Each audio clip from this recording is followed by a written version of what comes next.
और यूपी में सबसे बड़ा बजट पेश किया गया। बजट पेश करने के बाद मुख्यमंत्री योगी आदित्यनाथ प्रेस कॉन्फ्रेंस कर सीधे चलते हैं। साथ काम किया है और वह आपको इस बजट में भी देखने को मिल रहा होगा। प्रदेश में हम लोगों ने पिछले 7 वर्ष में बेरोजगारी की दर को नियंत्रित करने में भी सफलता प्राप्त की है। जब 16-17 में प्रदेश के अंदर अनएम्प्लॉयमेंट रेट 19.2% से ऊपर था, 19.2% से अधिक था। आज ये घट करके 2.4% के आसपास है। यानी हम उसको नियंत्रित करने में हमें सफलता प्राप्त की है। हमने रोजगार के नए अवसर सृजित किए हैं। प्रदेश में औद्योगिक निवेश के नए वातावरण का सृजन किया है। एमएसएमई यूनिट्स को पुनर्जीवित किया है। एक जनपद एक उत्पाद और विश्वकर्मा श्रम सम्मान जैसी योजनाओं ने उत्तर प्रदेश को राष्ट्रीय फलक पर एक नई पहचान भी दिलाई है। और उत्तर प्रदेश में जो बैंकों के साथ ऋण जमा अनुपात सीडी रेशो जो यूपी का था, जो 44% था, आज वह बढ़कर के 57% से अधिक हो चुका है। ये चीजें दिखाती हैं कि उत्तर प्रदेश इस दिशा में बेहतर कार्य कर रहा है। प्रदेश में गरीब कल्याण, महिला सशक्तिकरण, युवाओं के उज्जवल भविष्य और अन्नदाता किसानों की समृद्धि पर हम लोगों ने निरंतर फोकस किया है। ये सभी सेक्टर हैं जिन पर लगातार हम लोग कार्य कर रहे हैं। और इस बजट में कुछ चीजें जो बहुत महत्वपूर्ण हैं उनमें से कि 24,863 करोड़ 57 लाख रुपए की नई परियोजनाएं भी हम आज इसके साथ इस बजट के साथ जोड़ रहे हैं। युवाओं के लिए मुख्यमंत्री युवा उद्यमी विकास अभियान एक नई योजना हम प्रारंभ करने जा रहे हैं। इसमें अपने प्रदेश के युवाओं को स्वरोजगार से जोड़ने के लिए, नए सूक्ष्म उद्यमों की स्थापना के लिए ग्रामीण और शहरी क्षेत्र में रोजगार सृजित करने के उद्देश्य से एक नई पहल की जा रही है, जिसमें ब्याज मुक्त ऋण की सुविधा उन नए उद्यमियों को प्रदेश के अंदर सरकार उपलब्ध करवाएगी। ये सीमा हम 5 लाख रुपए तक की ब्याज, यानी 5 लाख रुपए तक की पूंजी पर करने जा रहे हैं। उसमें ब्याज मुक्त ऋण हम उन्हें उपलब्ध करवाने की व्यवस्था करने जा रहे हैं। दूसरा, प्रदेश में रोजगार प्रोत्साहन कोष के गठन की कार्रवाई, जिसमें ट्रेनिंग, इंटर्नशिप और अप्रेंटिसशिप की स्कीम को वित्त पोषण की कार्रवाई के साथ हम इसके साथ जोड़ेंगे। राष्ट्रीय फैशन टेक्नोलॉजी संस्थान की स्थापना यह वाराणसी में करने और 2 मेगा राजकीय आईटीआई की स्थापना और 69 आईटीआई के उन्नयन का प्रस्ताव भी हम लोगों ने इसके साथ जोड़ा है। Sports science and injury centre की स्थापना की कार्रवाई भी प्रदेश में है। वरिष्ठ नागरिक कल्याण कोष की स्थापना और आंगनबाड़ी के उन्नयन की, जो लगभग 22,000 से अधिक आंगनबाड़ी हैं, आंगनबाड़ी केंद्र, मिनी आंगनबाड़ी केंद्र हैं, उनको मुख्य आंगनबाड़ी केंद्र के रूप में अपग्रेड करने की कार्रवाई को हमने आगे बढ़ाया है। प्रदेश में बुंदेलखंड औद्योगिक विकास प्राधिकरण के गठन की कार्रवाई को युद्ध स्तर पर आगे बढ़ाने के लिए भी प्रावधान किया गया है, जो लगभग 46 वर्ष के बाद प्रदेश के अंदर पहला ऐसा नया औद्योगिक शहर बनेगा, जो कानपुर और झांसी के बीच में हम लोगों ने प्रस्तावित किया है। फॉर्चून 500 कंपनियों के लिए एफडीआई पॉलिसी के क्रियान्वयन हेतु भी हमने धनराशि की व्यवस्था की है। आगरा लखनऊ एक्सप्रेसवे को पूर्वांचल एक्सप्रेसवे के साथ जोड़ने के लिए लिंक एक्सप्रेसवे के निर्माण की कार्रवाई को भी हम लोग इस बजट में हम लोगों ने प्राथमिकता दी है। इनोवेशन एंड रिसर्च के लिए आर्टिफिशियल इंटेलिजेंस, मशीन लर्निंग और स्टेट ऑफ आर्ट टेक्नोलॉजी के प्रयोग को प्रोत्साहन देने के लिए भी हम लोगों ने यहां पर व्यवस्था दी, बजट में प्रावधान किया है। आईआईटी कानपुर में medical research and technology centre की स्थापना, 500 बेडेड सुपर स्पेशलिटी हॉस्पिटल की स्थापना की कार्रवाई को भी इस बजट में हम लोगों ने प्रदेश की जो महत्वपूर्ण चीजें हैं, जिस पर जो हमारे पास पोटेंशियल है, वह स्पिरिचुअल टूरिज्म का बहुत बड़ा स्कोप हमारे पास है। अयोध्या है, काशी है, मथुरा वृंदावन है, नैमिषारण्य है, विंध्यवासिनी धाम है, देवपाटन है, बरेली में नाथ कॉरिडोर है। इनकी थीम पर आधारित अवस्थापना विकास की कार्रवाई, प्रयागराज कुंभ के लिए अभी से प्रावधान करके उन सभी कार्यों को समयबद्ध तरीके से आगे बढ़ाने के साथ साथ कुंभ संग्रहालय की स्थापना प्रयागराज में करने और विभिन्न विकास की योजनाओं के लिए भी अभी से बजट का प्रावधान प्रयागराज कुंभ के लिए हम लोगों ने किया है। निसारनाथ गुह्य सांस्कृतिक केंद्र श्रृंगेरपुर के लिए, इसके अलावा आजमगढ़ में हरिहरपुर में संगीत महाविद्यालय की स्थापना और महर्षि वाल्मीकि सांस्कृतिक केंद्र चित्रकूट की स्थापना के लिए भी धनराशि की व्यवस्था की है। तो अयोध्या में अंतर्राष्ट्रीय रामायण एवं वैदिक शोध केंद्र की स्थापना के लिए भी बजट का प्रावधान इस बजट में किया गया है। कृषि हमारा एक प्राथमिक सेक्टर है यूपी जैसे राज्य में, जहां की एक बड़ी आबादी कृषि पर आधारित है। इसमें अन्नदाता किसानों के लिए हम लोगों ने मुख्यमंत्री खेत सुरक्षा योजना प्रस्तावित की है। प्रदेश में राज्य कृषि विकास योजना प्रस्तावित की गई है, इसके लिए भी धनराशि की व्यवस्था की गई है। प्रदेश के अंदर जो हमारे लगभग जो प्रदेश के अंदर निजी नलकूप हैं, उनसे जुड़े हुए किसानों को हम लोग बिजली उपलब्ध करवा सकें, इसके लिए निःशुल्क विद्युत आपूर्ति के लिए भी धनराशि का प्रावधान हमने बजट में किया हुआ है। और उत्तर प्रदेश की खेती को ग्लोबल वार्मिंग से भी उनकी पैदावार में प्रभाव न्यूनतम किया जा सके, इसके लिए automatic weather station, automatic rain gauge की स्थापना के लिए भी हर ग्राम पंचायत में स्थापित करने के लिए हम लोगों ने बजट का प्रावधान किया है, जो खेती किसानी के लिए, बागवानी के लिए, किसानों के लिए अत्यंत उपयोगी साबित होगा। वह भी हम इसके साथ करने जा रहे हैं।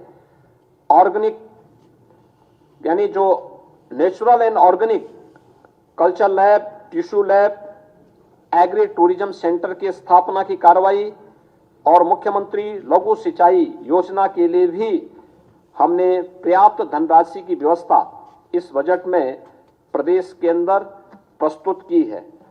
बजट मुख्य रूप से प्रधानमंत्री जी के उन संकल्पों को, जो प्रधानमंत्री जी का विजन है कि उत्तर प्रदेश देश की इकोनॉमी के ग्रोथ इंजन के रूप में अपनी भूमिका का निर्वहन करे, उत्तर प्रदेश का ये बजट उसका प्रतिनिधित्व करता है।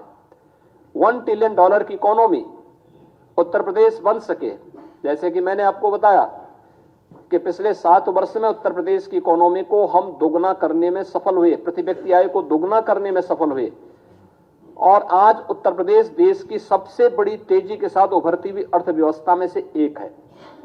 तो स्वाभाविक रूप से यह बजट उन सभी भावनाओं को प्रतिनिधित्व करता है। प्रदेश में यह वर्ष हमारे लिए बहुत महत्वपूर्ण है। प्रदेश की स्थापना का यानी प्रदेश के उत्तर प्रदेश नामकरण आने के बाद 1950 से लेकर के अब तक, जब 24 जनवरी 1950 को उत्तर प्रदेश का नोटिफिकेशन हुआ था, तो उसका ये अमृत काल है।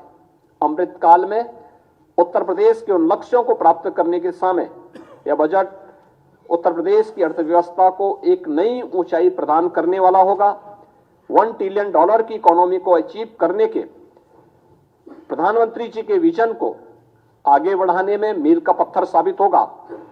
और बजट में ग्रीन बजट की अवधारणा को भी सार्थक करने की दिशा में बहुत महत्वपूर्ण कार्य किए गए हैं, जिसमें 17 महत्वपूर्ण विभागों को प्रदेश के अंदर अंतर्राष्ट्रीय मानकों के आधार पर ग्रीन टैगिंग की शुरुआत का भी शुभारंभ हुआ है।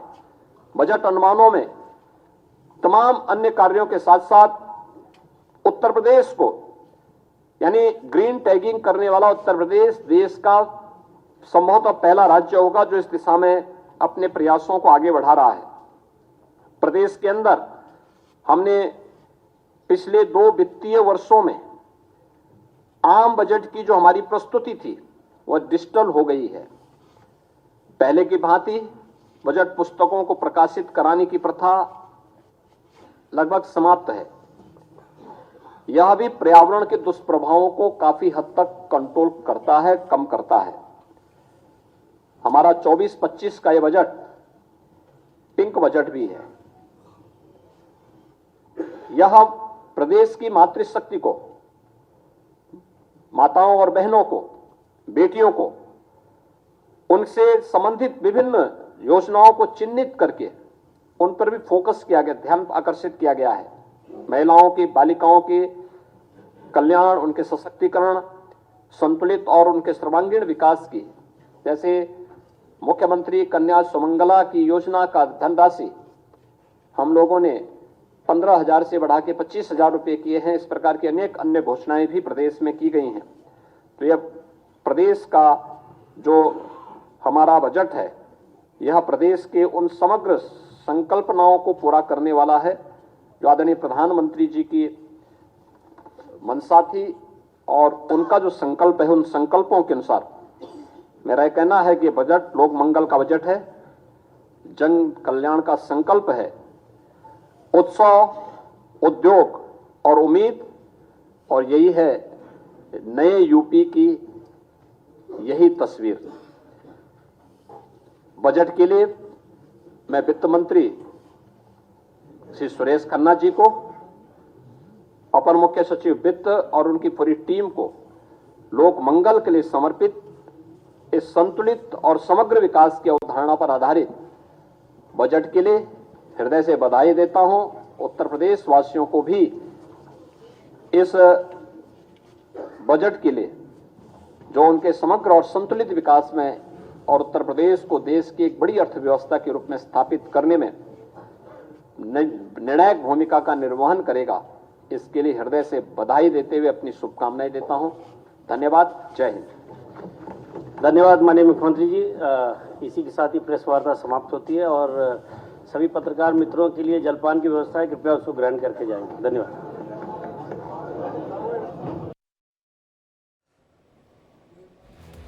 तो बड़ी खबर उत्तर प्रदेश के लिए, सबसे बड़ी खबर है, सबसे बड़ा बजट पेश किया गया जिसमें हर वर्ग को पूरे तरीके से साधने की कोशिश की गई। बजट में करीब 24,000 करोड़ की नई योजनाओं को प्रस्तावित किया गया है। इसके अलावा महिला, किसान, युवा सबको ध्यान में रखा गया है और यूपी के बजट में अयोध्या को बड़ी सौगात मिली है। अयोध्या के विकास के लिए 10 करोड़ रुपए प्रस्तावित किए गए हैं। इसके अलावा अयोध्या में एयरपोर्ट विस्तार के लिए 150 करोड़ रुपए का प्रस्ताव इस बजट में रखा गया है। प्रयागराज महाकुंभ के लिए 2500 करोड़ रुपए आवंटित किए गए हैं। ये सबसे बड़ी खबर। और यूपी के बजट में अयोध्या को बड़ी सौगात है और मुख्यमंत्री योगी ने कहा कि 2016-17 से पहले जो बेरोजगारी दर थी वो करीब 19% थी, अब लगभग 2.2% आ गई है। ये सबसे बड़ी बात है। युवाओं के लिए तमाम हमने रोजगार के साधन खोले हैं और अब तक का ये 2024-25 का सबसे बड़ा बजट है। 7,36,437 करोड़ का ये बजट है और यूपी के इतिहास का ये सबसे बड़ा बजट है। और इसमें वित्त मंत्री सुरेश खन्ना ने बजट को पेश किया। मुख्यमंत्री योगी ने वित्त मंत्री और उनके पूरी टीम को बधाई दी और कहा ये लोक मंगल वाला बजट है, ये प्रभु श्री राम को समर्पित बजट है और बुंदेलखंड के लिए नया औद्योगिक विकास प्राधिकरण बनाया जाएगा। मॉडल सोलर सिटी बनाने का लक्ष्य रखा गया है और उन्होंने कहा कि नए कारोबारी जो होंगे उनको बिना ब्याज के 5 लाख रुपए लोन मिलेगा ताकि वो अपना रोजगार शुरू कर सके। प्रयागराज में कुंभ संग्रहालय खोला जाएगा और महाकुंभ जो लगने वाला है 2025 में, उसके लिए 2500 करोड़ रुपए आवंटित इस बजट में कर दिया गया। बुंदेलखंड के लिए नया औद्योगिक विकास प्राधिकरण बनाया जाएगा और ये बड़ी बातें हैं। और सुरेश खन्ना ने बजट पेश किया और सबसे बड़ा बजट है। और अब आप देखिए इसमें अलग अलग मद में तमाम योजनाओं को रखा गया है और जिसमें हर वर्ग का खासा ख्याल रखा गया है। और जिसमें युवाओं के लिए स्वरोजगार की व्यवस्था की गई है। नए जो रोजगार लेना चाहेंगे उद्यमी, उनके लिए बिना ब्याज के 5 लाख रुपए की व्यवस्था की गई है। इसके अलावा इस बजट में इंफ्रास्ट्रक्चर पर विशेष ध्यान दिया गया है।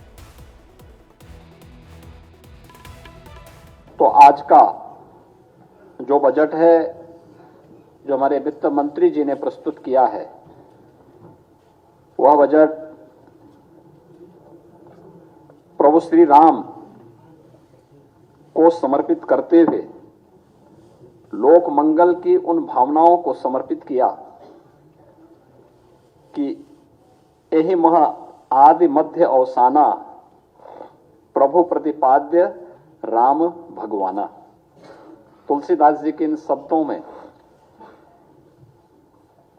कि बजट की शुरुआत में, बजट के मध्य में और अंत में भी प्रभु श्री राम हैं।